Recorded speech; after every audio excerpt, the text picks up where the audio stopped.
Hi, this is Matt Brown, and I'd like to welcome you to the Phase 2 ear training series here on JamPlay.com.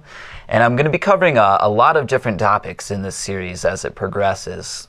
We're going to be talking about chord qualities, and we're going to learn how to transcribe music and transcribe chord progressions and melodies, everything you can pretty much imagine with ear training.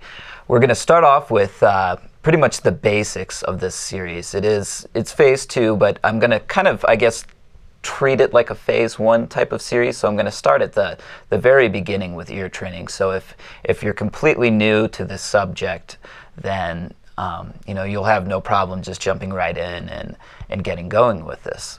So the first topic that I'm going to talk about is chord qualities. So in the next scene, I'll kind of explain what a quality of a chord is, what that means, and talk about the different chord qualities that we're going to be discussing in this series. So stick around and we'll get right after that.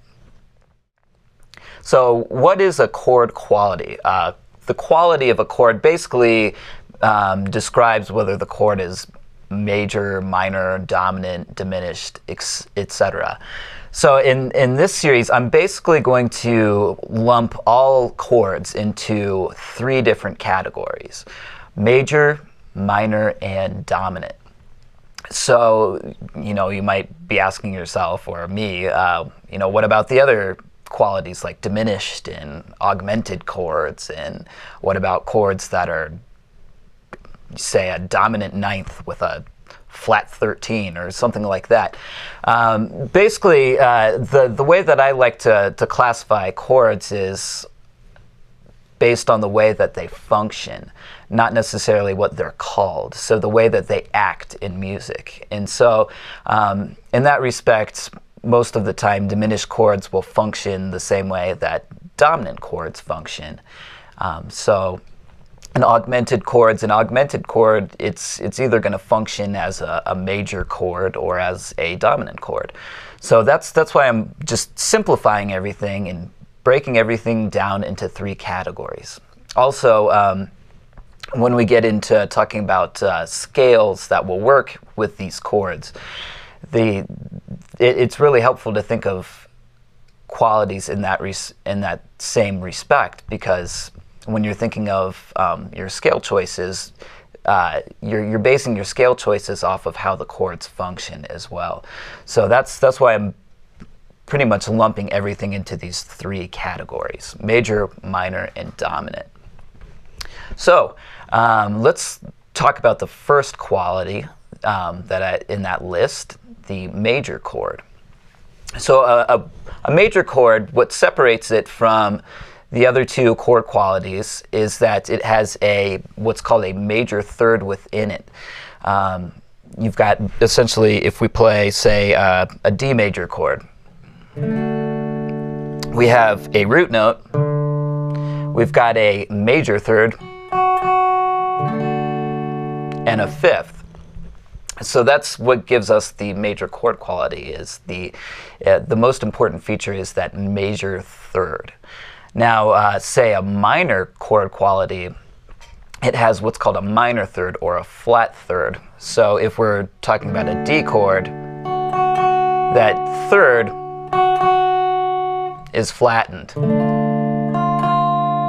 So between these two chords, D major and D minor, those chords sound completely different, and that results from just changing that one note, the third. Now the last chord quality, the dominant chord, that has a major third as well. So that's where things kind of get confusing and difficult for a lot of beginners. Is they hear that major third in the chord and they automatically assume, oh, okay, we've got a major chord. But a dominant chord, a dominant seventh in particular, has a four-note structure. And a lot of dominant chords, as we advance through the series, will have even more than four notes. And I mean four distinct notes. Within a dominant seventh chord, you might have a couple of those notes doubled. So we've got four distinct notes. So a dominant chord, we've got a root, a major third, a fifth, and what's called a flat 7. The flat 7 is basically added to the major chord structure to give us our dominant 7th. So that's what a dominant 7th chord sounds like. That's a D7 chord there.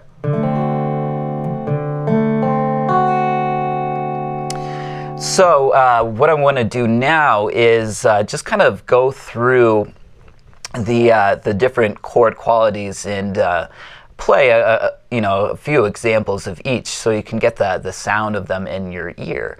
And then what we're going to do here later in the lesson is go through a little quiz, and I'm going to quiz you on the chord qualities. So I'll play a chord, for example, and then you'll have to write down on a piece of paper or something like that what quality you think it is. So I like to think of major chords as having kind of a neutral, sort of happy sound, So that's our D major chord. It kind of gives you a good feeling. Things are feeling good. There's a G major chord, sounds pretty optimistic. That's an E major chord. It has a very kind of, yeah, things are good kind of a sound. So I associate major chords with kind of a happy emotion, and I think that's a really good common way to go about this. Now when we get into minor chords, you've probably all heard this before, minor chords have a kind of a sadder, somber type of emotion to them. So when we get into this quiz, those are the kind of things that you want to look for or listen for are whether the chord makes you feel optimistic or whether it makes or gives off a kind of a sadder quality to it. And so these general rules, obviously, they're pretty simple, but as we get farther on down the road and into more complicated chords, like in the beginning I talked about dominant chords with altered extensions like a flat 13 or a sharp 5, flat 9, sharp 9, that sort of thing. These rules will really hold true for the most part down the line. So I think they're a really good way to get yourself acquainted with what chords sound like and what they do to music. So just a few more examples. I'll play maybe some bar chord versions of what these chord qualities sound like. So that's an A minor chord, a D minor chord. It doesn't really matter what kind of shape you're using. They're all going to sound, kind of sad and minorish if they're minor chords. So I'll play a couple of dominant chords. Dominant chords, to me, I associate kind of more with the blues. If a chord sounds bluesy to me, it's usually a dominant chord, and that's kind of a good qualifier. So if it has kind of a more bluesy kind of a feel to it, like that's a C7 chord without the fifth in it. Here's a C7 open chord. So it's got kind of a bluesier feel to it. So you might want to compare this C7 to, say, a C major, which is a more neutral sound. The C7 is a more colorful. So if when we get into this quiz, you might want to do a little trial and error. So if I play a chord and it sounds major, you might be confused as to whether it's a major or a dominant chord. Use that qualifier. Does it sound bluesy? Does it sound more colorful than a major chord? And then by process of elimination, you can say, okay, well, this is probably some sort of a dominant chord. So process of elimination will be a really, really important tool to use as we do this ear training type of stuff.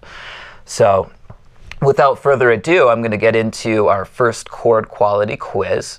And for this first one, we're just going to go over the major, minor, and dominant chords. So stick around, and in the next scene, we'll get after that quiz.